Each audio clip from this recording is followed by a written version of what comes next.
One day সই করিয়ে হাবিব খেলেছিল জীবনের সেরা ম্যাচ। বহু ম্যাচ জিতেছেন, বহু ম্যাচ জিতিয়েছেন, পেয়েছেন বহু পুরস্কার, বহু সম্মান। তিনি মোহাম্মদ হাবিব, ভারতীয় ফুটবলে অন্যতম সেরা খেলোয়াড়। স্বাধীনতা দিবসের সন্ধ্যায় হেরে গেল জীবন ম্যাচের শেষ ম্যাচ। যে হাবিব মাঠে নামলেই লড়াই ছাড়াই কিছু বুঝতেন না, শেষ হয়ে গেল তার লড়াই। এডেন গার্ডেন্সে ম্যাচ শেষ হওয়ার পর মোহনবাগানের 10 নম্বরকে খুঁজেছিলেন পেলে। সেই 10 নম্বর যিনি ম্যাচ শুরু হওয়ার আগে প্রতিপক্ষের পেলের সঙ্গেও নাকি হাত মেলাতে রাজি ছিলেন না। এক জুনিয়র সতীর্থকেও নাকি তিনি বাধা দিয়েছিলেন। সেই 10 নম্বর জার্সিধারী মোহাম্মদ হাবিবের যুক্তি ছিল, পেলে হোক আর সে যেই কে হোক, প্রতিপক্ষে ম্যাচের আগে হাত মেলানো যাবে না, সৌজন্য বিনিময় হবে ম্যাচের পরে। অথচ তার খেলায় মুগ্ধ হয়ে পেলে নিজেই ম্যাচের পর আলাপ করতে চেয়েছিলেন। এই জন্যই বোধহয় ভারতীয় ফুটবলের বড় মিয়া হাবিব কলকাতা 3 প্রধান ইস্টবেঙ্গল, মোহনবাগান ও মোহামেডানের হয়ে খেলেছেন বাংলা ভারতের হয়েও। হায়দ্রাবাদ থেকে বাংলায় খেলতে এসেছিল কলকাতা ময়দানে, পরিচিত হয়েছিল নিজের দক্ষতায়। গত শনিবার 1657 দিন পর মোহনবাগানকে হারিয়েছিল ইস্টবেঙ্গল। আর 1970 থেকে 1974 সাল পর্যন্ত হাবিব খেলেছিল ইস্টবেঙ্গলে। সে সময় 1932 দিন সবুজ মেরুন শিবিরের কাছে হারেনি লাল হলুদ ব্রিগেড। লিগ শিল্ড, ডুরান্ড, রেভার্স, ওই 5 বছরেই ক্লাবকে এনে দিয়েছিলেন 13টা ট্রফি, 5টা ফাইনালে গোল করা দক্ষতা তার।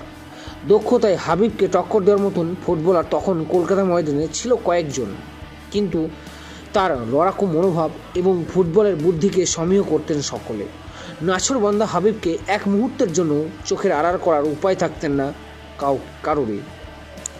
লড়াই লড়াই লড়াই হাবিবের ফুটবলের একমাত্র মন্ত্র। সবাইকে নিয়ে খেলতে খেলতে জুনিয়রদের সতীর্থদের শেখাতেন। ছোটদের গোলের ঠিকানায় লেখা বল সাজিয়ে দিতেন। ছোটদের জন্য গোলের ঠিকানা লেখা বল সাজিয়ে দিতেন। জুনিয়রদের স্নেহ করতেন, আবার শাসনও ছিল তীক্ষ্ণ। শৃঙ্খলার সঙ্গে কখনো সমঝোতা করতেন না। অনুশীলনে আলগা দেওয়ার কথা তার হাতে ছিল না। হাবিব বিশ্বাস করতেন বাংলার ছেলেরা ভালো ফুটবল খেলবেই। প্রতিদিনই সময়ের আগে পৌঁছে যেতেন মাঠে। কোনো সতীর্থ অনুশীলনে আসতে দেরি করলে হালকা শাসনও করতেন তিনি। 5 ফুট 5 ইঞ্চি চেহারা নিয়ে দাপিয়ে ফুটবল খেলতেন। প্রতিটি বলের জন্য শেষ মুহূর্ত পর্যন্ত চেষ্টা করতেন। হারার আগে হারতেন না তিনি কখনো। সেই চেষ্টাই তাকে দেশের সর্বকালের অন্যতম সেরা ফুটবলার হিসাবে পরিণত করেছিল। যেমন 60 দশকের সন্তোষ ট্রফির ফাইনালে বাংলা বনাম পাঞ্জাব, ইন্দোর গুরকিত, মঞ্জিত, ভাটিয়া, গুরদেব, কিসেন সব সিংহের ঝাঁকে ঝাঁকে সব উটকে লাথি নেমে এসেছিল হাবিবের ছোটোখাটো শরীরের উপর।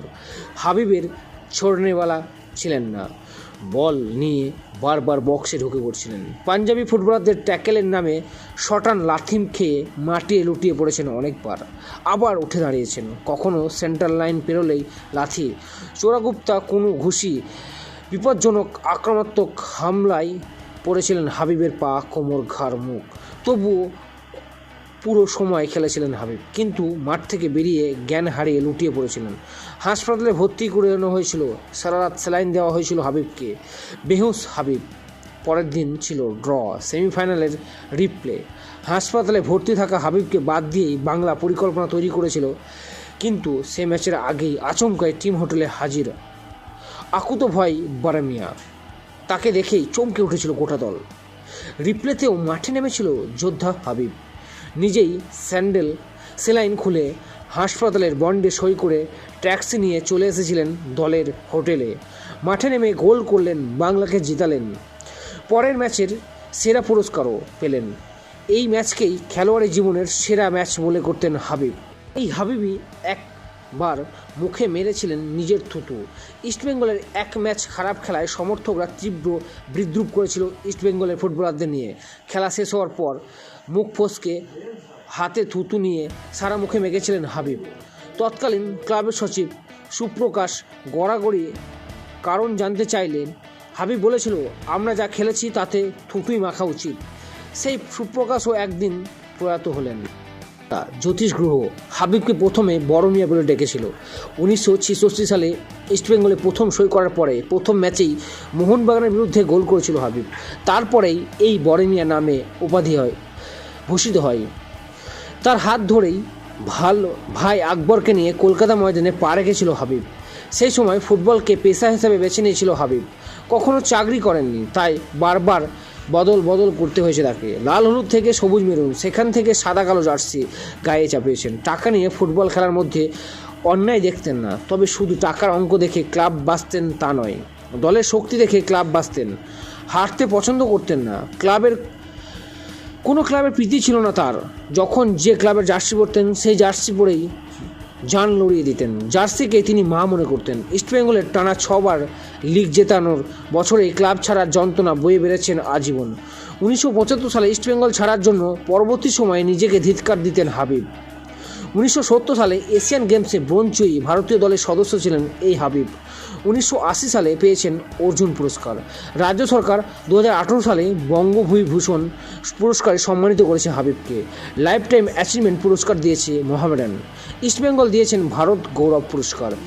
এসবের কোনো কিছুতেই মাপা যায় না ফুটবলার হাবিবকে। ইস্টবেঙ্গল মোহনবাগান ম্যাচে আকবরের বিখ্যাত 17 সেকেন্ডের গোলের পিছনে ছিল হাবিবের ক্ষুরধার মস্তিষ্ক। 5 ভাইয়ের তৃতীয় হাবিব। 2 দাদা আজম ও মাইনের খেলা দেখে ফুটবলের প্রেমে পড়েছিল হাবিব। পরে নিজের ফুটবলের প্রেমে ফেলেছিল গোটা দেশের জনতাকে। 3টে এশিয়ান গেমস খেলেছেন হাবিব। 70-এর ব্রোঞ্জজয়ী পিকের ভারতীয় প্রথম ম্যাচেই থাইল্যান্ডের সঙ্গে 2-0 গোলে পিছিয়ে থাকার পরে হাবিব যেভাবে ম্যাচে ঘুরে দাঁড়ালো, সত্যি সে কীর্তি ভোলার নয়। 20 গজ দূর থেকে ভলিতে নিজের গোল করেছিলেন তিনি। তারপর দ্বিতীয় গোলটি সুভাষ ভৌমিককে দিয়ে করান। অবিশ্বাস্যভাবে ম্যাচ ড্র হয়। তারপর পেস্তা সুকান চ্যাম্পিয়নশিপে ভারতের হয়ে ইন্দোনেশিয়ার আর মালয়েশিয়ার বিরুদ্ধে পরপর 2টি ম্যাচে জোড়া গোল করে 1970-10 সন্তোষ ট্রফির ফাইনালে সার্ভিয়াসেসকে বাংলার হাফ ডজন গোলের মধ্যে হাবিবের 5টা। বিদেশি ক্লাব দেখলেই এককভাবে জ্বলে উঠতেন পেলের কসমস। শিল্ডের ইতিহাস সম্ভবত সবচেয়ে শক্তিশালী বিদেশি টিম আরারাত 2টো ম্যাচেই গোল করেছিল হাবিবের।